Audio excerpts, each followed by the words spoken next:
Good morning to all. ഈ പടം കണ്ടോ? ഇതിന് ഒരർത്ഥമുണ്ടോ? സ്റ്റോപ്പ്. എന്തൊക്കെയാണ് നിർത്തേണ്ടത്? ഒരു വ്യക്തി തന്നിലെ ദുർശീലങ്ങളും ദുർചിന്തകളും ദുർപ്രവൃത്തികളും നിർത്തണം. തനിക്കോ മറ്റൊരാൾക്കോ സർവ്വചരാചരങ്ങൾക്കോ ദോഷം വരുന്ന ഒരു പ്രവൃത്തിയും ചെയ്യരുത്. കലി, കോപം, കുശുമ്പ്, അസൂയ, പ്രതികാരചിന്ത, ദുർചിന്ത, അലസത, മടി, അഹങ്കാരം, ഞാനെന്ന ഭാവം, ക്ഷമയില്ലാതെ വരിക, സ്നേഹമില്ലാതെ വരിക, ഇതൊക്കെയും നമ്മൾ നിർത്തേണ്ട പല കാര്യങ്ങളാണ്. ഞാൻ ചോദിക്കുവാണ്, സുഹൃത്തെ, നിങ്ങളുടെ പ്രായം എത്രയാണ്? ഈ പ്രായം വരെ നിങ്ങൾ എന്തെങ്കിലും നിർത്തിയോ? ദുർശീലങ്ങൾ നിർത്തിയോ? ദുർചിന്തകൾ നിർത്തിയോ? ദുർപ്രവൃത്തികൾ നിർത്തിയോ? നിങ്ങളുടെ മനസ്സ് ശുദ്ധമാണോ? ശുദ്ധമായ മനസ്സുള്ളവരെ ദൈവം സ്നേഹിക്കും. ദൈവത്തിന് ജാതിയും മതമൊന്നുമില്ല. ഒറ്റ ദൈവമേ ഉള്ളൂ. അത് സൃഷ്ടാവും പരിപാലകനും സംഹാരകനുമായ ത്രിയേക ദൈവം, അല്ലെങ്കിൽ പിതാവ്, പുത്ര, പരിശുദ്ധാത്മാവ്, അല്ലെങ്കിൽ സൃഷ്ടാവ്.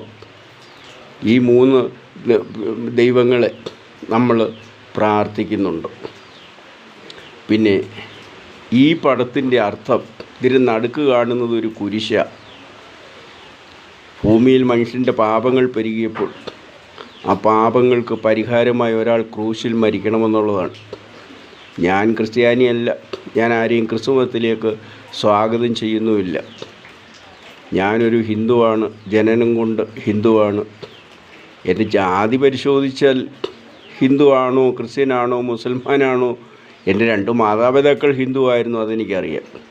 അവരുടെ 4 മാതാപിതാക്കളും ഹിന്ദുക്കളായിരുന്നു, അതെനിക്കറിയാം.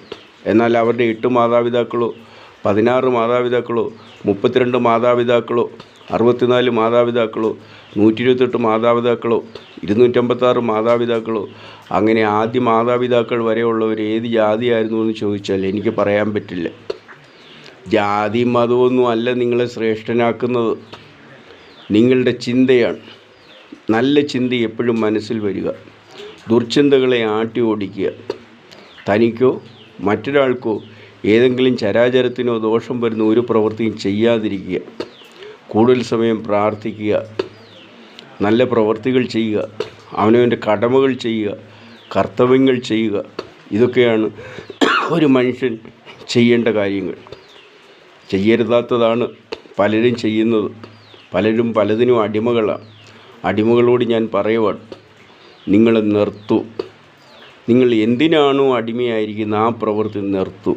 പിന്നെ അത് ചെയ്യരുത്. അങ്ങനെ നിങ്ങൾ ദൈവത്തിൻ്റെ വഴിയിലേക്ക് വരുവാൻ ഭൂമിയിലെ സകല മനുഷ്യരെയും ഞാൻ ആഹ്വാനം ചെയ്യുകയാണ്. എല്ലാ മനുഷ്യരും നന്മ ചെയ്യണം. എല്ലാ വീട്ടിലും നല്ല അനന്തര തലമുറ ജനിക്കണം. അതിന് അറിയാവുന്നവരോട് ചോദിക്കണം, എൻ്റെ വീട്ടിലൊരു നല്ല അനന്തര തലമുറ ജനിക്കാൻ മാതാപിതാക്കളായ ഞങ്ങൾ എന്തൊക്കെ ചെയ്യണം? എത്രയോ വീഡിയോ ഇട്ടു. ഒരാൾ അല്ലെ 2 ആൾ, അതിൽ കൂടുതൽ ആരും ഇത് ശ്രദ്ധിക്കുന്ന പോലുമില്ല. ആ 2 ആൾക്കാരെ ഞാൻ അംഗീകരിക്കുന്നു. പക്ഷേ അത് ഷെയർ ചെയ്യണം. എൻ്റെ വീഡിയോകൾ നിങ്ങൾക്ക് ഉപകാരപ്രദമാണ്.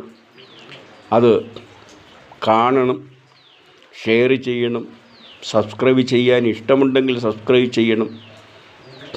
ഇന്നിത്രയേ ഉള്ളൂ. നന്ദി, നമസ്കാരം.